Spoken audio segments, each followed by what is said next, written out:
Hello everyone. MHSRB pharmacist ఎగ్జామ్‌కి objections shift 1, shift 2లో ఏది పేపర్ టఫ్‌గా ఉంది, నార్మలైజేషన్ వీటి గురించి general discussion. First of all objection raise చేసేటప్పుడు మీరు రిఫరెన్స్ పెట్టాలంటే ఆ సబ్జెక్ట్ బుక్‌ని మెన్షన్ చేయండి. ఇప్పుడు ఫార్మకాగ్నోసిస్‌లో డౌట్ వస్తే కొకాట్ అని మెన్షన్ చేయండి.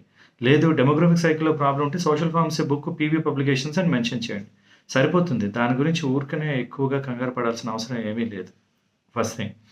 సెకండ్ వన్, షిఫ్ట్ 1, షిఫ్ట్ 2 పేపర్స్‌లో చూస్తే నాకు అనిపించింది ఏంటంటే, షిఫ్ట్ 1 కొంచెం టఫ్‌గా ఉంది. షిఫ్ట్ 2తో కంపేర్ చేస్తే. అందుకే యావరేజ్‌గా నాకు తెలిసిన ఆస్పిరెంట్స్‌లో కూడా షిఫ్ట్ 2లో బెటర్ స్కోర్స్ వచ్చాయి. షిఫ్ట్ 1లో కొంచెం తక్కువ స్కోర్స్ వచ్చాయి.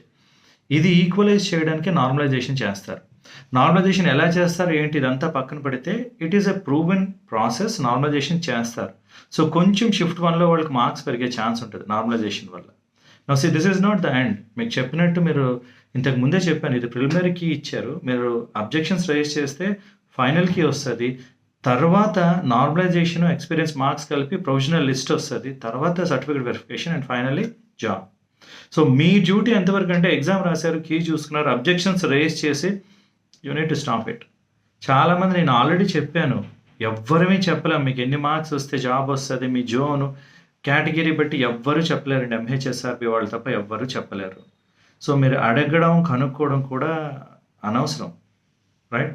అండ్ ఎస్పెషల్లీ నేను ఇంకొకటి అబ్జర్వ్ చేసింది ఏంటంటే, మీరు ఏదైనా ఒక ఆప్షన్ పెట్టి అది కరెక్టు అని చెక్ చేసేటప్పుడు హ్యూమన్ మైండ్ ఎలా వర్క్ చేస్తదంటే, మీరు రైట్ అని ప్రూవ్ చేసుకోవడానికి ఆ వర్డ్సే టైప్ చేస్తారు. దానికి సంబంధించిన మ్యాటర్ వస్తది అది రైట్ అనుకుంటారు. No, it is not like that. మీరు కరెక్ట్‌గా క్వెషన్, ఆన్సర్స్ అన్నీ అర్థం చేసుకొని కరెక్ట్‌గా ఐడెంటిఫై చేయాలి.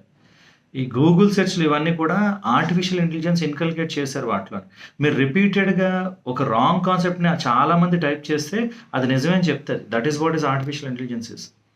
మీకు ఇంకా టెక్నికల్‌గా చెప్పాలంటే హాలూసినేషన్ అనేది మనం జనరల్‌గా చదువుకునే వర్డ్. ఒక మనిషిని మత్తులోకి తీసుకెళ్ళడం. ఆర్టిఫిషియల్ ఇంటెలిజెన్స్ కూడా తప్పు ఇన్ఫర్మేషన్ ఇవ్వడాన్ని హాలూసినేషన్ అంటారు. ఒక 100 మంది కంటిన్యూస్‌గా ఒకే తప్పును టైప్ చేస్తూ పోతే అది నిజం అనుకోని మళ్ళీ మనకు చెప్తది. ఇది ప్రాబ్లమ్ ఆర్టిఫిషియల్ ఇంటెలిజెన్స్‌తో. నేను చెప్పేది ఏంటంటే, don't try to prove your self right. మీరు రాసింది కరెక్ట్ అని ప్రూవ్ చేయడం కాదు. ఏది కరెక్ట్ అనేది చూడండి.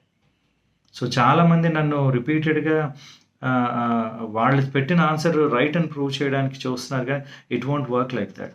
Just we need to digest the fact. Right is a right. మనం చేసింది రైట్ కాదు. ఏది రైటో ఐడెంటిఫై చేయండి.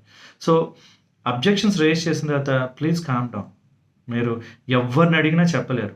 నాకు టెన్షన్ అవుతుంది అంటే it is your choice. I cannot say anything. అది మీ చాయిస్, ఇంకేం చేయలేం. రిజల్ట్ ఎప్పుడొస్తది అంటే అది చెప్పలేం. నా ఎక్స్పీరియన్స్ చెప్పమంటారా? 2018లో నోటిఫికేషన్ వచ్చింది. 2020లో ఎగ్జామ్ రాసాం. 21లో ఇంటర్వ్యూ అటెండ్ అయ్యాం. 22లో జాబ్‌లో జాయిన్ అయ్యాం. It took 4 years. అవును, 4 years అయింది. Now you understand. అంటే అప్పుడు కరోనా వల్ల కొంచెం డిలే అయింది. బట్ యూజువల్‌గా గవర్నమెంట్ జాబ్స్ డిలే అవుతాయి. ఇంకా వెనక్కి చరిత్రలోకెళ్తే ఆంధ్ర, తెలంగాణ కలిసి ఉండేటప్పుడు 2008లో పాలిటెక్నిక్ లెక్చరర్ ఒక నోటిఫికేషన్ పడింది. 2010లో ఎగ్జామ్ అయింది. 2012లో వాళ్ళు జాయిన్ చేసుకున్నారు. 12లో కాల్ లెటర్స్ వస్తే చాలామందికి ఇల్లు అడ్రస్ లేదు. అప్పట్లో ఈమెయిల్స్ కాదు, కాల్ లెటర్స్ పంపించారు. ఇల్లు అడ్రస్‌లు కూడా తెలియలేదు. ఎక్కడికో వెళ్ళిపోయాయి లెటర్స్. మళ్ళీ ఫోన్ చేసి పిలిపించారు. కొంత డిలే అవుతది. ఎంఎస్హెచ్ఆర్‌బి వాళ్ళు చాలా ప్రాంప్ట్‌గా ఇచ్చిన టైంకి ఎగ్జామ్ అయిపోయింది. కీ ఇచ్చారు. Everything is done. రిజల్ట్ అని మీరు టెన్షన్ పడతాను అంటే ఎవ్వరం ఏం చేయలేం. Result it will take some time. మీరు ఏం చేయాలంటే జస్ట్ డైవర్ట్ యువర్ సెల్ఫ్.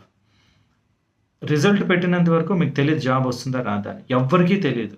అలాంటప్పుడు మీరు టెన్షన్ పడడం, చాలామందిని అడగడం, ఏమవుతుందని అడగడం వీటి వల్ల ఉపయోగం ఉండదండి. నా సజెషన్ ఏంటంటే ఆక్యుపై యువర్ సెల్ఫ్. మీ జాబ్‌లోనో, ఇందులోనో ఆక్యుపై అవ్వండి. స్కోర్ తక్కువ వచ్చింది అనుకున్న వాళ్ళు మోటివేట్ యువర్ సెల్ఫ్. ఫిబ్రవరిలో నోటిఫికేషన్ వస్తుంది. తెలంగాణలోనే మళ్ళీ డ్రగ్ ఇన్స్‌పెక్టర్, గవర్నమెంట్ అనలిస్ట్ పోస్టులు పడతాయంటున్నారు. Be prepare for that. ఇది కాకపోతే అది. అంతేగాని డిప్రెస్ అవుతూ కూర్చుంటానంటే ఇట్ ఈస్ యువర్ చాయిస్. ఎవరేం చేయలేరు. మనల్ని మనం ఇన్‌స్పైర్ చేసుకోవాలి. మోటివేట్ చేసుకోవాలి. ఎవరో వచ్చి ఏదో చేస్తారంటే ఎవ్వరేం చేయరు. It is your life. Objections raise చేసిన తర్వాత స్టాప్ వరింగ్ అబౌట్ ఇట్. మన చేతిలో ఇంకేమీ లేదు. ఎగ్జామ్ రాయడం, కీ చూసుకోవడం, కీలో తప్పులుంటే అబ్జెక్షన్స్ రేజ్ చేయడం.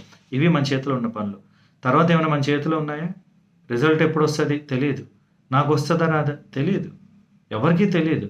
అలాంటి వాటి గురించి మీరు ఎంత టెన్షన్ పడతా అన్నా ఏం చేయలేం. So again it depends. మీరు ఎంత టెన్షన్ పడే కొద్దీ అంత టైం వేస్ట్ అవుతుంది, హెల్త్ పాడవుతుంది. It is your choice then. మీరు ఎక్కువ కాలం టెన్షన్ పడతాను, హెల్త్ పాడు చేసుకుంటానంటే it is your choice. So ఇంకా let us stop this thing. Objections raise చేసిన తర్వాత calm down.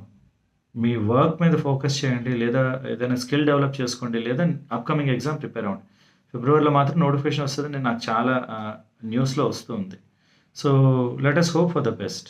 Okay, all the best.